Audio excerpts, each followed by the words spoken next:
Good morning. Hello বন্ধুরা, কেমন আছো তোমরা সবাই? আশা করি তোমরা সবাই ভালো আছো, আমিও ভালো আছি। আজকে সকালটা কিন্তু খুব স্পেশাল সকাল, কারণ হচ্ছে আজ অনেক দিন বাদ আমি একটু বাইরে বেরোবো মানে বাইরে প্রত্যেকদিনই বেরোনো হয়, কিন্তু হচ্ছে বাইরে বেরোনোর সাথে সাথে আজকে কিন্তু একটা জায়গায় যাওয়ার আছে। তো সেটা তোমরা দেখো আমি কোথায় যাচ্ছি না যাচ্ছি, সঙ্গে থাকো। এই যে সকালে চা বসানো হয়ে গেছে। আজকে বৌদি আসবে না, মানে কি, আমি ফোন করিনি বৌদিকে। আজ যাওয়ার কথা আছে, একটু হচ্ছে বাড়ি আসানসোলে যাব। তো বৌদিকে সকাল সকাল আমি কিছু জানাইনি, যখন ফোন করছি বৌদি তখন অলরেডি ফোন ধরছে না। তো এই এতগুলো বাসন ধোয়া, ঘর মোছা, জামা কাপড় কাচা সব সেরে তারপর যাওয়া হবে আসানসোল। তো আসানসোল যাওয়াটা হচ্ছে অনেক দিন ধরে আমাদের প্ল্যান চলছিল, কিন্তু কিছুতেই গিয়ে আর উঠতে পারছিলাম না, এই ছেলের স্কুল পড়া এগুলো করতে করতে। এবারে চিন্তা করেছি যে একবার গিয়ে বাড়িতে ঘুরে আসি, কারণ বাড়িতে কিন্তু যাওয়াটা দরকার, কারণ ওখানে মা বাবারা সবাই অপেক্ষা করে বসে থাকে কবে আসবে। আর এই যে আমাদের দুজনের চায়ের আড্ডা, এটা এখন এদিকেও হচ্ছে ওদিকেও হচ্ছে। দেখো আমার সব কাজ সেরে আমি মোটামুটি ফুল রেডি হয়ে গেছি। রেডি হয়ে দেখো কেমন লাগছে বলো তো। শ্বশুরবাড়ি যাচ্ছি বলে কথা, একটু সাজুগুজু তো চাই না, বিনা সাজুগুজু করে কি করে যাব। তো সবাই মিলে আজকে আনন্দ করতে হতে, হ্যাঁ এখানে আবার আমার মাও যাবে, কারণ হচ্ছে শুধু মা বাড়ি না, দিদিমার বাড়িও যাব ওখান থেকে। আর ছেলে রেডি হয়ে শুয়ে আছে, জয় এদিকে জল ভরছে, কারণ জলটা রাস্তা থেকে, আর আসানসোল সাইডের জল খুব বাজে এখন, ওই জন্য জয় রাস্তাতে জয় করছে। আর দেখো মাও রেডি হয়ে গেছে, মা আর আমি ম্যাচিং করে পরেছি একদম। দেখো মায়ের শাড়ির কালার আর আমার চুড়িদারের কালার হয়ে গেছে সেম টু সেম।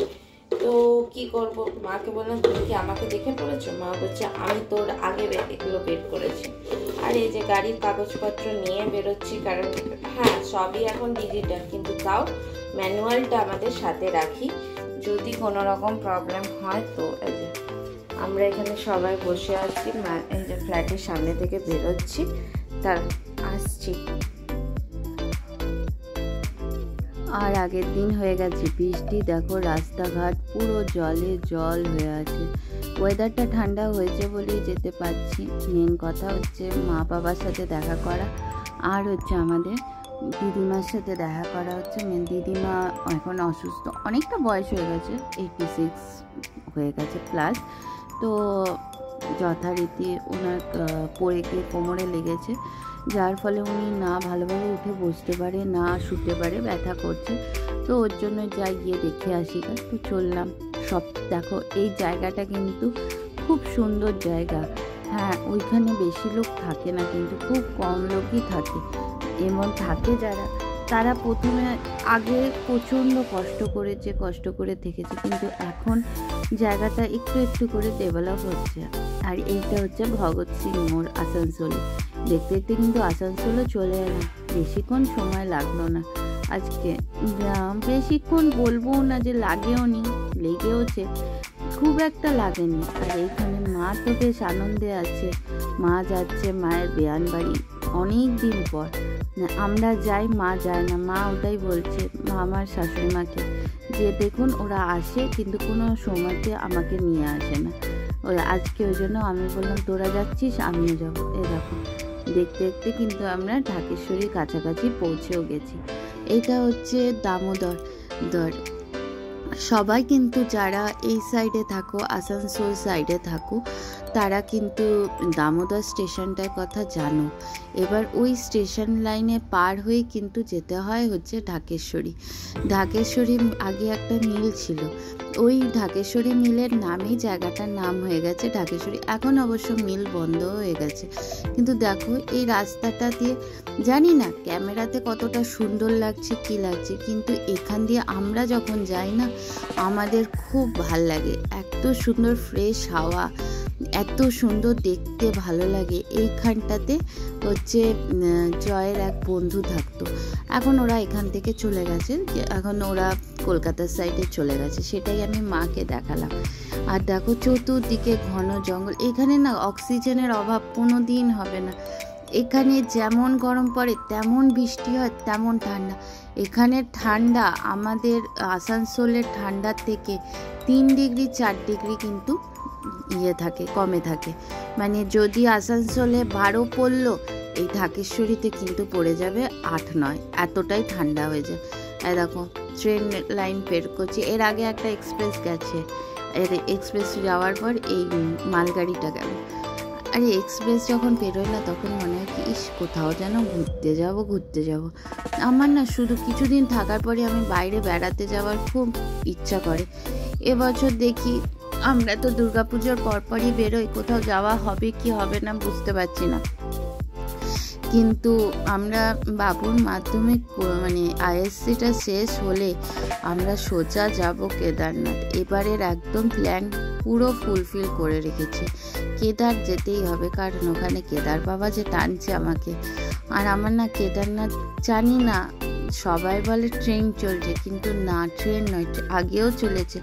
এখন মোবাইলের যুগ, তাই এখন সবাই দেখতে পাচ্ছে। কিন্তু এখানে আগে তো মোবাইলের এত চল ছিল না, তাই দেখতে।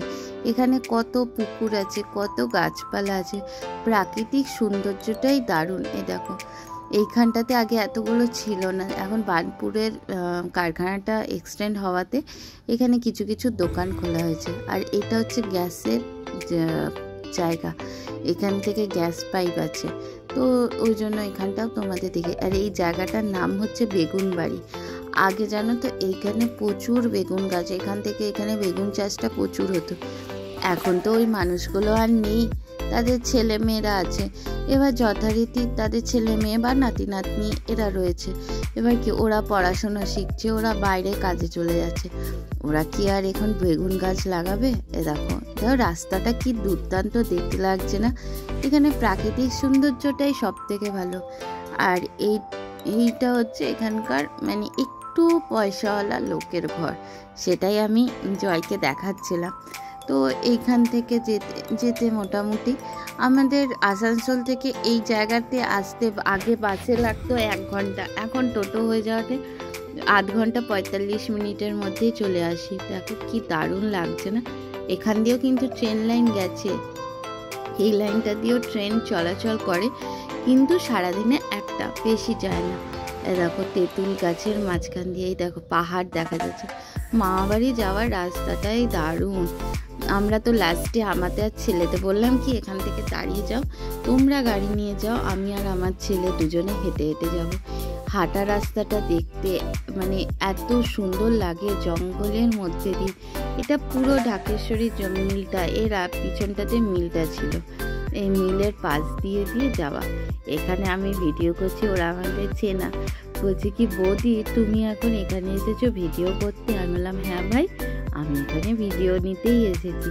বলছে এমনি সময় দেখা যায় না, আর এখন তুমি এসছো বলো? আমি বলছি বৃষ্টি পড়েছে বলে, নাহলে এখানে প্রচণ্ড গরম পড়ে। এই দেখো দেখছো কি সুন্দর জায়গাটা লাগছে না দেখতে? আমার তো দারুণ লাগে। তোমরাও কিন্তু কোনো কিছু না এখানে পিকনিক করতে ঘুরতে আসতে, এটা দিয়ে পেরিয়ে গেলেই নদীটা পার হয়ে যায়। এই সাইডটা দিয়ে এইদিকে রাস্তাটা দিয়ে গেলেই নদী, আর এইদিকে রাস্তাটা দিয়ে গেলেই আমার মামা বাড়ি যাওয়ার রাস্তাটা পড়ছে। কিচ্ছু না, পায়ে হেঁটে 2 থেকে 3 মিনিট যেখানে আমরা নেমেছিলাম, আর 2-3 মিনিটের রাস্তা হাঁটা কোনো ব্যাপার না। কিন্তু এখানে কি বলতো, প্রাকৃতিক সৌন্দর্য দেখতে দেখতেই হাঁটতে হাঁটতে চলে যাবে। জয় তো যথারীতি ওইদিকে মামা, আমার ছোট মামা কয়লা করে, তো কয়লা বিজনেস করে, মানে ওই বাড়ি বাড়ি কয়লা পৌঁছে দেয়। ওই দেখো কয়লা জ্বালিয়েছে, ওটাই দেখতে গেছে। আর এই যে মাকে নিয়ে তার নাতি চললো ওইখানে। মা কিন্তু এত স্পিডে হাঁটছে না, এটা ফাস্ট ফরওয়ার্ড করা আছে বলে তাই, কারণ অনেকটা বড় হয়ে গেছে ঢাকেশ্বরী যাওয়া আসার ভিডিও। আর এরপরে গেছি বাড়ি, সেটার ভিডিও ক্লিপ নিতে নিতে অনেকটা বড় হয়েছে, আর 2 দিনের ক্লিপ নেওয়াটা না হয়ে ওঠে না, তাই জন্য এটা। আর এটা হচ্ছে আমাদের মা শ্মশানকালী, এখানে খুব জাগ্রত মা। আর আমরা এখানে প্রণাম করে এই যে চলে এসেছি। এই সামনের যে বাড়িটা দেখছো এটা নয়, এর পরের বাড়িতে ছিল মা বাড়ি। ওরা কেউ ক্যামেরার সামনে আসতে চায় না, ওদের প্রাইভেসিটা দরকার। তো আমি ওর জন্য ওদের কোনো দিন ওদের ফটোর মধ্যে আনিনি। এই নিয়ে 2-3বার আসা হয়ে গেল। আমি যবে থেকে ইউটিউব করছি ওরা আসাটা কমফোর্টেবল ফিল করে না, তাই জন্য আমি আনি না। হ্যাঁ, আমার শ্বশুরবাড়ি, আমার শাশুড়ি মা, আমার বাবা, আমার যা, এরা কমফোর্টেবল ফিল করে। ওই দেখো ছোটো মামা আসছে সাইকেল নিয়ে, যে আমরা যাচ্ছি যতই হোক, ভাগনা এসছে, ভাগনা যাচ্ছে। আর ছোটো মামার বেস্ট মানে প্রিয় ভাগনা আমার বড়ই ছিল, কারণ ও তো সবার বড় এখানকার। তো ওখানে দেখো, এখানে পিকনিক করতে আসাটাও খুব সুন্দর। আমি বলবো কি, যেখানেই মানুষ যাও না, এত প্রাকৃতিক সৌন্দর্যের মধ্যে প্রকৃতিকে নোংরা করো না, প্রকৃতিকে পরিষ্কার রাখো। দেখো, আমাদের গাছের প্রচুর প্রয়োজন হয়, এত গরম পড়েছে এই গাছ না থাকার জন্য। এই যে আমরা রেডি হয়েছি এবার বেরোবো বলে, এসে নিয়ে খাওয়া দাওয়া করে, এই যে আমার বড় যা, এই যে আমার ননদিনী, বড় ননদিনী নয়, এই মেজো আছে, আমার দিদিভাই হচ্ছে বড়। এই যে চশমালাটা, এটা চশমা পরে আছে, এটা আমার এক দিদি হয়। আর এই যে বাবা বসে আছে, আমরা বেরোবো। বাবা তাই বসে বসে বলছে তোরা চলে যাবে। আর এইদিকে দেখো, আমি লাইভ চালু করেছি, কারণ হচ্ছে আমার লাইভটা না করলে না হচ্ছে না। আর এইদিকে সেন্ট্রাল মলও যেতে যাবো, তো আমি বলছি একদিকে লাইভও করি, একদিকে ভিডিওটাও ক্লিপগুলো তুলে নিই। সেন্ট্রাল মল যাবো বলতে হচ্ছে জুডিও, অ্যাজ ইউজুয়াল আমার ছেলে এসেছে মানে জুডিও যেতেই হবে। ও 2-3 মাস পর আসে, আর জুডিও থেকে কিছু পরিমাণে মানে গেঞ্জি আর প্যান্ট নিয়ে যায়। দেখো ওয়েদারটাও কি সুন্দর করেছে না, আকাশটা যেন একদম দুর্দান্ত দেখতে লাগছে, রঙের খেলায় খেলছে আকাশ। চলো, এগুলোই হচ্ছে আমাদের সব এক একটা স্মৃতি। এই স্মৃতিগুলো আঁকড়েই কিন্তু আমি যতদিন দুর্গাপুরে থাকি এই স্মৃতি আঁকড়েই থাকি। আমি আসানসোলকে খুব মিসও করি। আসানসোলকে মিস করি এই কারণে বাড়ির সবাই আছে, তারপরে হচ্ছে এই যে ঘুরতে আসার এখানে অনেক অপশান, আমাদের দুর্গাপুরের থেকেও এখানে প্রচুর অপশান আছে। এইগুলোকে খুব মিস করি আমি আসানসোলকে। জানি না আসানসোলে আবার কখনো এসে পার্মানেন্টলি থাকতে পারবো কিনা, কারণ পার্মানেন্টলি থাকাটা মনে হয় আমার পক্ষে আর সম্ভব হয়ে উঠবে না। এখানেই আমাকে দুর্গাপুরেই থাকতে হবে। এ দেখো, মাকে নিয়ে বাবুই উঠছে, বাবু সারাক্ষণ মায়ের সাথে সাথেই থাকে। মা বলে আমার মেয়ে জামাই আমাকে ছেড়ে দেয়, কিন্তু আমার নাতি আমাকে ছাড়ে না। দেখতে দেখতে জুডিও এসে গেছি, আর আমি এদিকে লাইভ করছি, তো তাই জন্য আমার হাসিও পাচ্ছে। লোকে আমাকে দেখছে আমি কিভাবে লাইভে বক করে যাচ্ছি, কেউ নেই। চলো, এই স্মৃতির খাতায় লিখলাম আর একটা নতুন অধ্যায়। এটা নিয়ে আরও 4-5 মাস কাটিয়ে দিই, তারপরে নয় আবার যাবো আসানসোল। কাছে থাকি তবুও যেতে পারি না। আর এই হচ্ছে ড্রেস। চলো, আবার আসবো অন্য একটা ভিডিও নিয়ে। টাটা, ভালো থেকো সবাই, কিন্তু সুস্থ থেকো। বাই।